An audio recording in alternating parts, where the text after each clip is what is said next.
नमस्कार, आदाब, स्वागत है आपका। मैं हूं आपके साथ आसिफ खान। इस वक्त एक बहुत बड़ी खबर आ रही है। फिल्म अभिनेता सोनू सूद के मुंबई और लखनऊ के ठिकानों पर छापेमारी आयकर विभाग के द्वारा की गई है। इस वक्त की बड़ी और अहम खबर है, सोनू सूद जो अभिनेता हैं उनके लखनऊ और मुंबई के आवास पर छापेमारी आयकर विभाग के द्वारा की जा रही है। अरविंद केजरीवाल से कुछ दिन पहले सोनू सूद की मुलाकात हुई थी और इसके बाद से रडार पर बीजेपी के सोनू सूद आ गए थे। लाखों लोगों की उन्होंने कोरोना काल में मदद की थी, गरीबों की मदद की थी। लगातार जो लोग परेशान थे उनकी मदद कर रहे थे, लेकिन आयकर विभाग की तरफ से छापेमारी की गई है उनके खिलाफ। आयकर विभाग का कहना है कि जो रियल एस्टेट है लखनऊ की एक कंपनी, उसके साथ इनका कोई सौदा हुआ और उसी को लेकर आयकर विभाग जांच कर रहा है। लेकिन सवाल ये उठता है कि अरविंद केजरीवाल जो दिल्ली के मुख्यमंत्री है, उनसे मुलाकात के कुछ दिनों बाद ही क्यों आयकर विभाग ने छापेमारी की। टाइमिंग को लेकर सवाल खड़े हो रहे हैं। आम आदमी पार्टी ने भी कहा कि जब कोरोना काल था, मुसीबत का वक्त था, सोनू सूद ने लाखों करोड़ों लोगों की मदद की। देश में एक असली अभिनेता के तौर पर वो उभरे थे।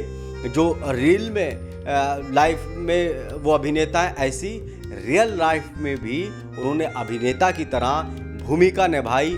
लेकिन बीजेपी की तरफ से, केंद्र सरकार की तरफ से आयकर विभाग ने छापेमारी कर सोनू सूद की जांच की है कि आखिर क्या कुछ चल रहा है। इनकम जो हो रही है उसमें क्या टैक्स चोरी सोनू सूद कर रहे हैं। सवाल ये उठता कि क्या बीजेपी को ये बुरा लगा कि सोनू सूद दिल्ली के मुख्यमंत्री अरविंद केजरीवाल से उन्होंने मुलाकात की थी और अरविंद केजरीवाल के मुलाकात के बाद दिल्ली के स्कूली छात्रों के लिए मेंटरशिप कार्यक्रम का ब्रांड एम्बेसडर दिल्ली की तरफ से, दिल्ली सरकार की तरफ से उनको बनाया गया था। और यही बात जानकार कह रहे हैं कि बीजेपी को बुरी लगी और उन्होंने सोनू सूद के ठिकानों पर आयकर विभाग के द्वारा छापेमारी डलवाई है। वो शख्स जो गरीबों की मदद कर रहा है, ना कोई राजनीति फायदे के लिए, बल्कि गरीबों को सहूलियत मिले, वो परेशान ना हो। कोरोना काल में भी उन्होंने हजारों लोगों को, जो लोग दूसरे राज्यों से, मुंबई से, उन्होंने अपने पैसा खर्च करके उनके घरों पर भिजवाया। लेकिन अब क्या हुआ, वो सोनू सूद के घरों पर किस तरह से छापेमारी की जा रही है, अब इसको क्या कहेंगे। क्या बीजेपी को ये बात बुरी लगी कि अरविंद केजरीवाल से क्यों मुलाकात उन्होंने की? क्या इसलिए रडार पर आ गए? क्या बीजेपी से हाथ नहीं मिलाया?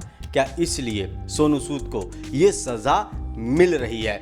लेकिन एक संदेश देश भर में पहुंचा सोनू सूद के खिलाफ कार्रवाई करने के बाद कि देखिए, भले ही कितना अच्छा काम करें, लेकिन अगर दूसरी विपक्षी पार्टियों से हाथ मिलाया तो फिर उसके साथ भी यही होगा। लेकिन ये पब्लिक है, सब कुछ जानती